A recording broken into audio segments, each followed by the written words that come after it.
कि विद्वान के उपदेश के बिना कुछ नहीं। देखो, मैं ये कहता हूं कि पहला मंडल जो है भगवान ने ऋग्वेद का, उसमें विद्वानों की बड़ी महिमा गाई है। जो मंत्र देखो ज्यादातर विद्वान, बीच में थोड़ा साइंस के निकले थे, और अब मैंने आज देखा तो ये भी देवा दिव्य गुण के समान जो यह पूर्ण विद्या प्राप्त।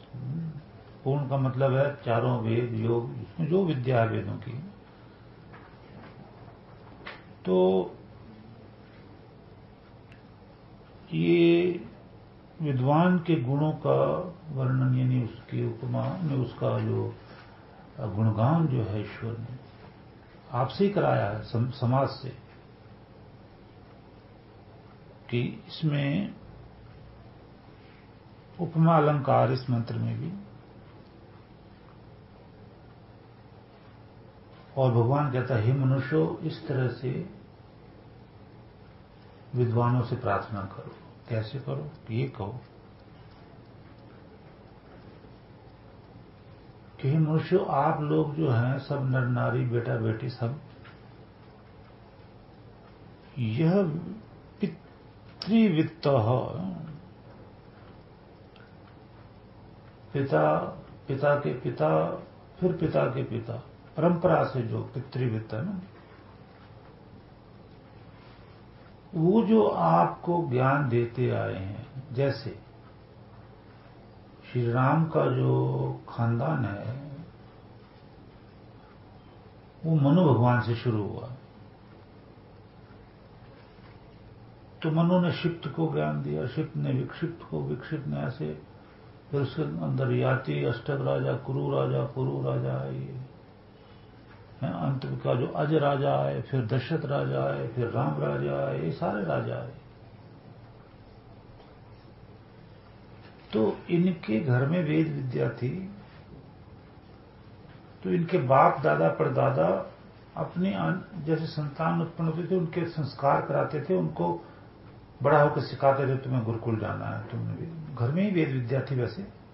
और ऐसी तो नहीं जो ऋषियों के पास थी, वो तो सिर्फ मनु के पास थी, तो वो फिर ऋषियों के गुरुकुल में भेजते थे। यानी वो कर्तव्य होता था उनका, उनको पता था कि वेद ने कहा माता पिता का कर्तव्य है कि बेटा बेटी को वेद की शिक्षा दिलाए। तो वही पितृवित एक परंपरा बताई भगवान ने कि आपके माता पिता, फिर उनके माता, फिर वो ऐसी परंपरा से दादा परदादा।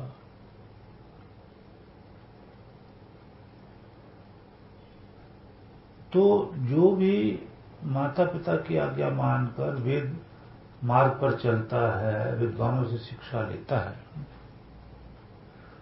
तो रही नह, वो उसका रही है, धन है, विद्या धन है जो कभी चोरी नहीं होता है। और वो वयोधाहा, वय बोलते हैं जीवन को, आयु को, धारणा, तो वो जीवन को धारण करने वाली विद्या है ये, है ना। ये जो आप सुनते रहते हो, ये जीवन को धारण करने वाली विद्या है। इससे जीवन धारण किया जाता है, जन्म जन्मांतरों के पापों का नाश किया जाता है। तो कोई भी धन या और कोई ज्ञान ना प्राप्त करने वाला परिवार का सदस्य इस विद्या का दान नहीं कर सकता। ये विद्वानों के पास जाकर ही ये शिक्षा ग्रहण की जाती है, जिससे जीवन अर्थ धर्म काम और मोक्ष प्राप्त होता है। समझने का लिए बड़ी धियो यो न प्रचोदयात्, तैयार करते रहो अपनी बुद्धि को, ज्ञान सुना सुनाकर तैयार हो जाएगी समझने लायक। उसकी बुद्धि में ये समझ में आएगा जो ज्ञानवान होकर कि भी ये तो संसारी पदार्थ है, हम तो इसी में ही फंस के रह गए। ये तो हमारे सिर्फ कर्तव्य थे, वो भी 50-60 साल तक के कर्तव्य थे, इससे आगे तो कोई कर्तव्य नहीं था। दया अलग है, मेरे कोई कर्तव्य नहीं मेरे पास, पर दया आ जाती है, उसी से मैं मारा गया हूं।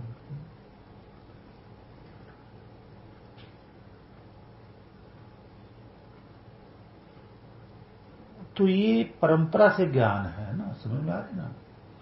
आज विश्व के किसी घर में बिरला ही माँ बाप दादा दादी वेद विद्या को जानने वाले हैं, बिरला ही। आप में से कुछ भाग्यशाली होते जा रहे हैं कि वेद विद्या थोड़ी थोड़ी थोड़ी आती जा रही है आप लोगों के पास, लेकिन आपके पास जो विद्या आई है वो आपकी ही रक्षा करेगी, जो अधिकारी है। आप आज के जमाने में अगर इस विद्या को अपने बेटा बेटियों पे थोपोगे, वो नहीं मानने वाले, वो नहीं मानने वाले। हाँ, बेटा बेटी जो पर्सनल मैटर में कह रहा हूं, यहां आता है गुरु के पास, उसका तो सुधार कभी न कभी संभव है। बाकी आप सुनते रहते हो, अगर आपकी बुद्धि में ज्ञान का प्रकाश है, कि बिना विद्वान के, बिना वेद विद्या के कोई भी सुख प्राप्त नहीं कर सकता। इसलिए वो आज के बेटा बेटी जो भौतिकवाद में रत हो गए हैं, उनका जीवन सुखी नहीं हो सकता। ऐसे सुखी नहीं हो सकता जैसे आज पूरे विश्व पर कहर बरस रहा है। बिना वेद विद्या के जो युद्ध हो रहे हैं, अर्थक्वेक आ रहे हैं, फ्लड आ रहे हैं, आगें लग रही हैं, बिजलियां कौंध रही हैं, बिजली से कई लोग, अब कल परसों भी मैंने टीवी पे देखा था, बस ये बिजली के करंट से बेचारों को बहुत बुरा हाल हो गया। दिल्ली में मैं हॉस्पिटल जा रहा था, हमारी कार क्राउड में रुक गई, न क्या हुआ कुछ देखा, सामने ही था वो, खंबे पे चढ़ा हुआ था, बिजली ने ऐसा करंट मारा, नीचे गिरा करके, और पुलिस थोड़ी देर में आई, उसको स्ट्रेचर पर ले गई। समझ रहे हो ना। परसों समझाया कि ये बातें महाभारत काल से पहले पहले नहीं होती थी। कारण एक ही था कि उस वक्त वेद विद्या थी। तो अब हमें समझना है कि नानक दुखिया सब संसार क्यों है। ये नहीं कि वो उसके पास नाम जपे सो उतरे पार, है ना, ये नहीं है। क्योंकि आज संत सदगुरुओं ने इतने नाम दान किए हुए, इतने नाम दिए, लाखों करोड़ों को पहुंचा दिए, करोड़ों क्या बहुत करोड़ों को पहुंचा दिए नाम घर घर, पर दुखी सारे ही हैं, सेटिस्फैक्शन कहीं भी नहीं है। क्योंकि वो तरीका गलत है, वेद नहीं है घर घर में। जैसे वाल्मीकि जी कह रहे हैं ना, निर अग्नि ही, अग्निहोत्र के बिना कोई घर ही नहीं था उस समय। तो एक कानून समझो भगवान का कि अगर जिस घर में वेद नहीं है, वेद नहीं सुने जाते, गुरु परंपरा नहीं है, ऋषि परंपरा,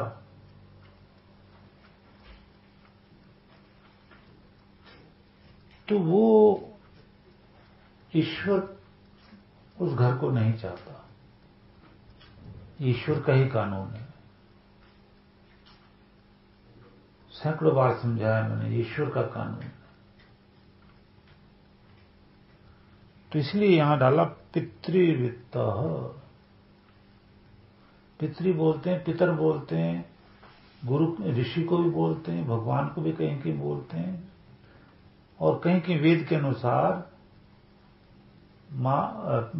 पिता माँ, वो दादा, दादा का फिर परदादा, उससे और आगे ऐसे है ना, ये परंपरा। तो अब जैसे आपके घर में ये विद्या आ रही है, अधिकारी जो भी है, तो आपका बेटा तो कह सकता है, बेटी कह सकती कि मेरे माँ बापों को वेद सुनते थे, वेद का ज्ञान था। जैसे श्री राम कह सकते थे, कहते थे कि मैं दशरथ जो मेरे पिता है, कौशल्या आदि मेरी 3 माताएं हैं, सब वेद की ज्ञाता हैं, सब वेद की ज्ञाता है। तो उन्होंने हमें बचपन में गुरुकुल भेजा। आज कोई बच्चे को अपने गुरुकुल नहीं भेज सकता। तो ये परंपरा से आता है गृहस्थाश्रम में ज्ञान। तो अब इसका भाव सुनो कि वो अतिथि रूप में प्रीणानाह प्रसन्न एवं अतिथि ही महाविद्वान अतिथम परिपश्यति वही देव यज्ञ। यानी गुरु भक्ति अगर किसी में हो, गुरु शब्द वैसे ठीक नहीं है, फिर निकल रहा है, क्या करें आजकल के जमाने से। आचार्य की भक्ति जो है, विद्वान ऋषि मुनि की जो भक्ति है, इतनी प्रभावशाली बनाई हुई भगवान ने कि कोई अगर जान जाए कि ऋषि योगी तपस्वी कौन हो, किसको कहते हैं, है ना, उसी से तो जाना जाएगा कि ये परमेश्वर किसको कहते हैं। तो कोई जान जाए तो भगवान ने सीधा ही कहा अतिथिम परिपश्यति वही देव यज्ञः।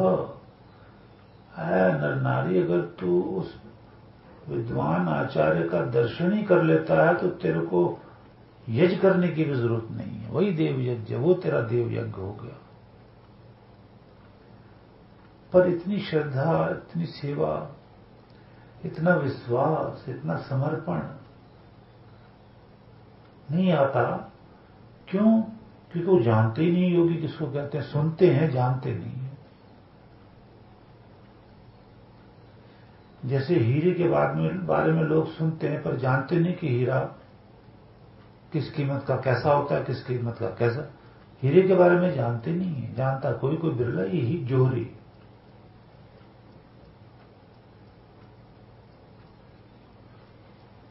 तो जैसे अब आप यहीं से प्रश्न उठता है कि उपमन्यु को गाय की सेवा करने मात्र से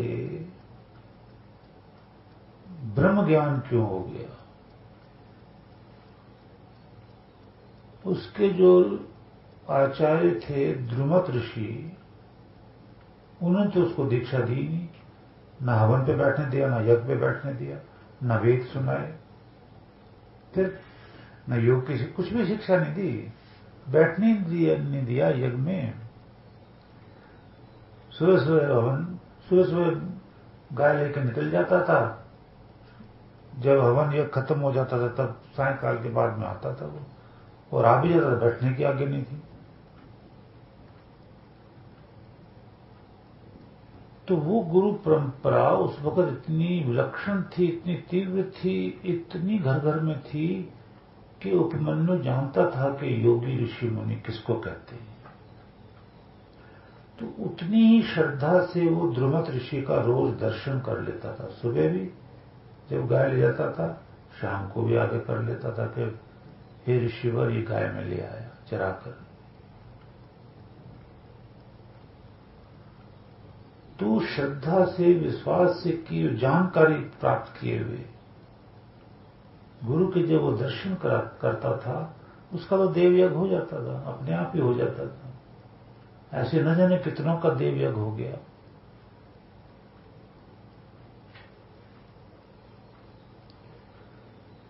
तो ये भाव जो भगवान इस मंत्र में दे रहे हैं वो ये दे रहे हैं, न खलु विद्या धर्मानुष्ठान, विद्या का धर्मानुष्ठान नहीं करते, धर्मानुष्ठान, धर्म अनुष्ठान, कर्तव्य अनुष्ठान, वेदों का अनुष्ठान, कर्तव्य कर्म वेदों से जानकर गृहस्थाश्रम के केवल शुभ शुभ कर्तव्य कर्म करना, जब तक लोग ये नहीं जानते। और ये किससे जानेंगे? तो आगे लिखा, आगे कहा विद्वत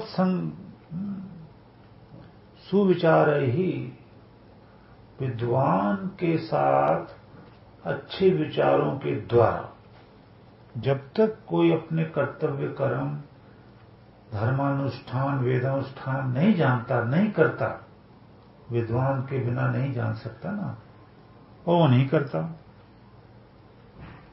तो बिना कस्यचिद मनुष्यस्य विद्या सुशिक्षा साक्षात्कारो, ना उस मनुष्य को विद्या मिलेगी, ना साक्षात्कार होगा किसी पदार्थ का। उनमें भगवान भी आता, न उसे पता चलेगा भगवान का स्वरूप क्या है। और न उसको पता चलेगा सत्संग का स्वरूप क्या है, सत्संग किसको कहते हैं। आज भागे जा रहे हैं, हम तो सत्संग सुनिया तर गए, हम तो सत्संग सुनिया तर गए। कई बार टीवी में मैं सुनता हूं, वो सतगुरु महाराज जी बोलते हैं टीवी में, सो-कॉल्ड सतगुरु, हमें हमारे शिष्य ने कहा हमारे घर सत्संग कर दो, हमने कह दिया हम सत्संग कर देंगे। What is this? कई बार मैंने कहा कि सत का संग और सतधायति श्रद्धा, और वो सत्य जो है ईश्वर, और ईश्वर का संग बिना योगी के हो नहीं सकता, क्योंकि योगी में ईश्वर प्रकट है। इसलिए भगवान ने वेदों में कहा देवा अगन्म ज्योति भूम,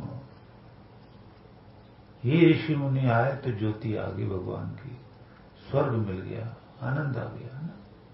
इतनी श्रद्धा, इतनी जानकारी, तो बिना योगी ऋषि मुनि के कौन सा सत्संग होता है? कथा का होता है, कहानियों का होता है, हंसी मजाक का, ताली बजाने का, नाचने का। ये तो भौतिकवाद है सारा, ये तो सारा भौतिकवाद है, नष्ट है, नाशवान है। आदमी की नुमाई किताबें हैं, ईश्वर की वेदवाणी या ऋषि की वाणी नहीं है ये, जो तारती है ना। तो यहां सीधा ही कहा कि जो विद्या को प्राप्त, धर्म को जानने वाले विद्वान हैं,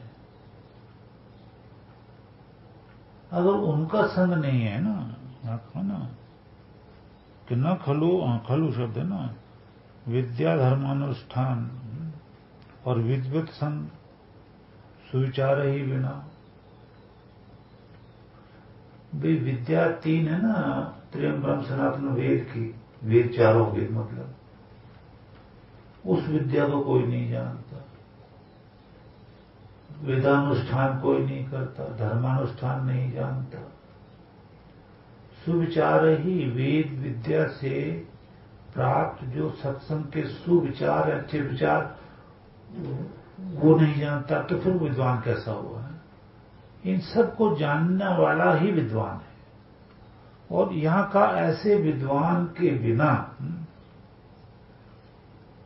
कश्चित मनुष्य से विद्या सुशिक्षात्कारो और विद्य युदादि पदार्थ विज्ञानम च जायते न।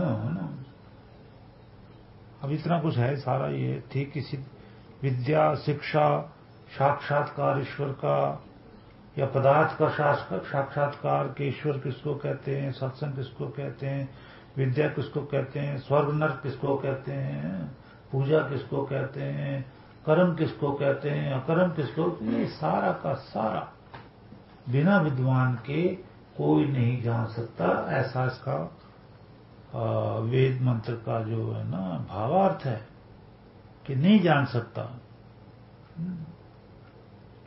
और इसी प्रकार न किल नित्यम भ्रमणशीलानाम विदुषाम अतिथिनाम उपदेशेन, उस महाअतिथि महाविद्वान जो भ्रमण करके भी, उधर जाके भी वेद के यज्ञ करता, सुशिक्षा देता है, कर्म का बोध कराता, उस विद्वान के बिना कश्चित न भ्रमो भवंतु शक्नोति, कोई भी अपना भ्रम संशय नष्ट करने में कामयाब नहीं हो सकता। सारे संशय भ्रम तो विद्वान ही नष्ट करता है। नहीं तो आज देख रहे हो सो कॉल्ड गुरु तो संशय बढ़ाए जा रहे हैं। इतने संशय बढ़ गए हैं कि जिसका गुरु नहीं है वो भी भागता है कि भाई दुनिया गुरु कर रही, मैं भी कर लूं, नहीं तो मैं करूंगा नहीं। संशय युक्त आत्मा है सारी। उन्हें नहीं पता कि गुरु किसको कहते हैं। ये तो गुरु जी किसको कहते हैं भगवान ने बता तो रहा सैकड़ों है वेद मंत्रों में कि इन विद्वानों के बिना संशय रहित भी नहीं हो सकते, कुछ भी नहीं जान सकते। तस्मात् एतद सदा आचरणीयम, इसलिए सब मनुष्यों को अच्छा आचरण करना चाहिए, विद्वान गुरु की आज्ञा में रहकर विद्या प्राप्त करनी चाहिए। बोलो सच्चिदानंद घन भगवान की जय।